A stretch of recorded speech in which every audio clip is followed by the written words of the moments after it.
வணக்கம். நம்ம மசால் வடை எப்படி செய்கிறதுன்னு பார்க்கலாம் வாங்க. அதுக்கு நான் ஒரு 1/4 கிலோ கடலைப்பருப்பு 1 மணி நேரத்துக்கு முன்னாடி ஊற போட்டு சுத்தமாக கழுவி வச்சுருக்கேன். ஒரு 10 சின்ன வெங்காயம் நைஸாக கட் பண்ணி வச்சுருக்கேன். 3 பச்சை மிளகா, 10 பல் பூண்டு, 1 ஸ்பூன் பெருஞ்சீரகம், தேவையான கறிவேப்பிலை கொத்தமல்லி எடுத்து வச்சுருக்கேங்க. இப்போ நம்ம மிக்ஸி ஜார் எடுத்து அதில் ஒரு கையளவுக்கு கடலைப்பருப்பு போட்டு அது கூட பெருஞ்சீரகம், 10 பல் பூண்டு, அந்த பச்சை மிளகா 3 மிளகா, தேவையான உப்பையும் சேர்த்து தண்ணி போடாத கரகரப்பாக அரைச்சிக்கணுங்க.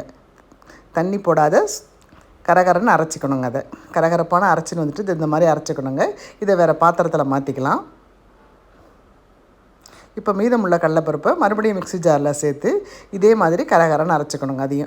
அதுலேயும் தண்ணி சேர்க்காத கரகரப்பாக அரைச்சிட்டு வந்துடணும். அதையும் அந்த பாத்திரத்திலே சேர்த்துக்கணுங்க. நம்ம சேர்த்துட்டு இப்போ அரிஞ்சு வச்சுருக்கிற வெங்காயம், கறிவேப்பிலை, கொத்தமல்லி அதை இதோடு சேர்த்துட்டு எல்லாத்தையும் நல்லா ஒன்றா கலந்து கொடுக்கணுங்க. எல்லாத்தையும் நல்லா ஒன்றா கலந்து கொடுத்துட்டு சின்ன சின்ன உருண்டைகளாக ஒரு தட்டில் ஒரு 10 உருண்டை அளவுக்கு நம்ம உருட்டி வச்சுக்கலாங்க. முதல் இடு போடுறதுக்கு தேவையான அளவுக்கு சின்ன சின்ன உருண்டைகளாக உருட்டி வச்சிட்டோமா நமக்கு தட்டி போட ஈஸியாக இருக்குங்க.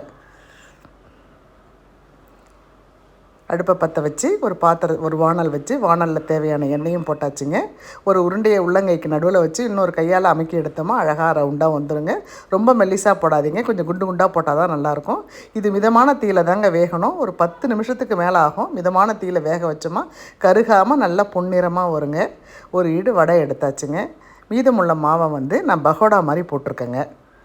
ஒரு ஈடு வடை எடுத்தாச்சு. மீதமுள்ள மாவை இந்த மாதிரி பகோடா மாதிரி உதிரியாக போட்டோமா அதுவும் சூப்பராக இருக்குங்க. இது சாப்பாட்டுக்கும் சைட் டிஷ்ஷாக வச்சு சாப்பிட்லாம். மீதி இருந்து ஈவினிங்க்கு டீ கூட ஸ்நாக்ஸாக சாப்பிட்டாலும் சூப்பராக இருக்குங்க.